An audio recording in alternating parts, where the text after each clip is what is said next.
देव नाही त्रिभुवनी. त्यात गुंतून देव तीन लोकातही मिळत नाही, प्राणायामानेही ते मिळत नाही. तर अशी कोटी साधने करून कवडी इतकी परमार्थ साधत नाही. संत त्याचे वर्णन करतात. ते म्हणतात, साधने करिता कोडी, बोधाची न लाभे कवडी, अन सद्गुरु साधन अर्ध घटी, लाभती कोडी बोधाची. कोटी साधने करून कवडीत काही परमार्थ हा साधत नाही. मग परमार्थ मिळण्याकरता काय केले पाहिजे? तर तुकोबा म्हणतात, सद्गुरु वाचून सापडे नाच.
तर परमार्थ साधण्याकरता सद्गुरूच पाहिजे. आणि हा मुद्दा वेदातून, शास्त्रातून, पुराणातून सापडतो असे तुकाराम महाराज म्हणतात. महाराज म्हणतात, हे माझे स्वतःचे मत नव्हे. वेदाचा अर्थ फक्त आम्हाला समजतो असे संत म्हणतात. वेदाचा अर्थ फक्त आम्हाला समजतो असे संत म्हणतात. आणि बाकीच्यांना गुह्य प्राप्त हे होतच नाही.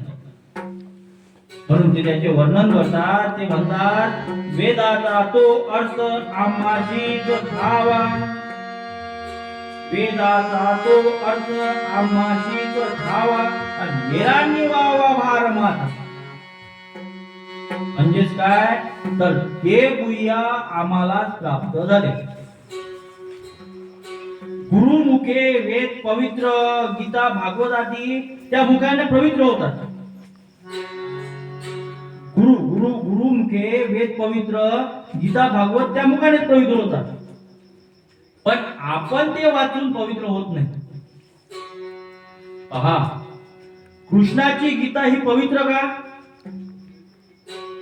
तर अर्जुनाने ती गीता ब्रह्मविद म्हणजे कृष्णाच्या मुखातून, म्हणजे ब्रह्मविद पुरुषाच्या मुखाने ती ऐकली म्हणून.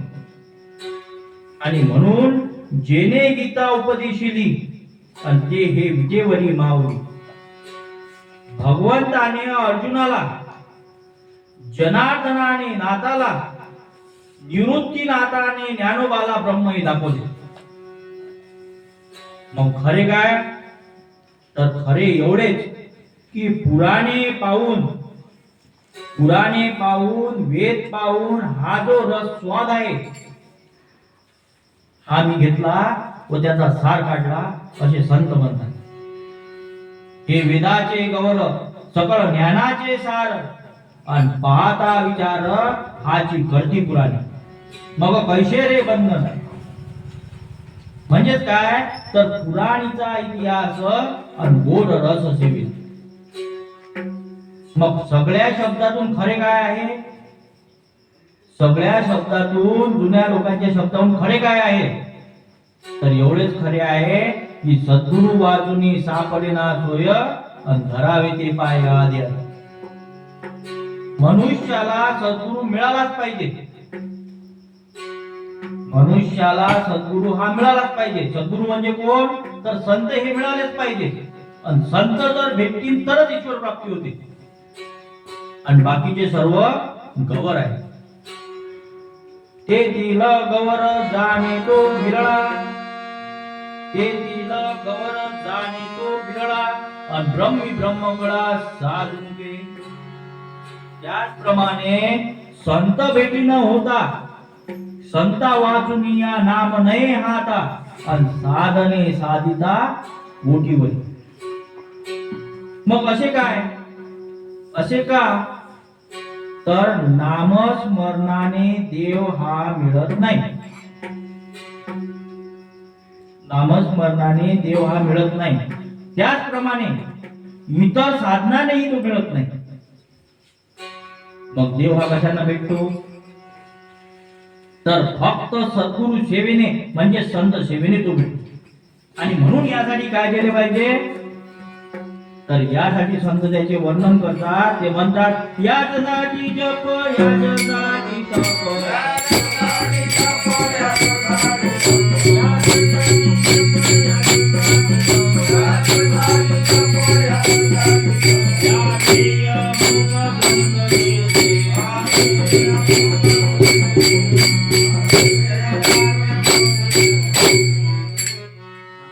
तर इतर साधनाने देव भेटत नाही, फक्त सद्गुरु सेवेने देव भेटतो.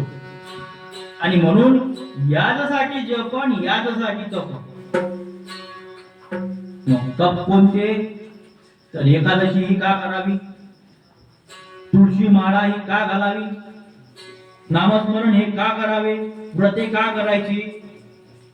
तर या व्रते, नामस्मरण, तुळशी माळा याचे व्रत केल्याने सद्गुरु हा मिळतो. सद्गुरु मिळावा म्हणून हे सर्व करावे लागते. पण याने सद्गुरु जरी भेटला तरी ब्रह्मज्ञान हे मिळत नाही. कारण ब्रह्मज्ञान जरी कळे उडाउडी, ब्रह्मज्ञान जरी कळे उडाउडी, तरी काही फुटी वेदशास्त्रे. ब्रह्मज्ञान हे लवकर होणारे नाही.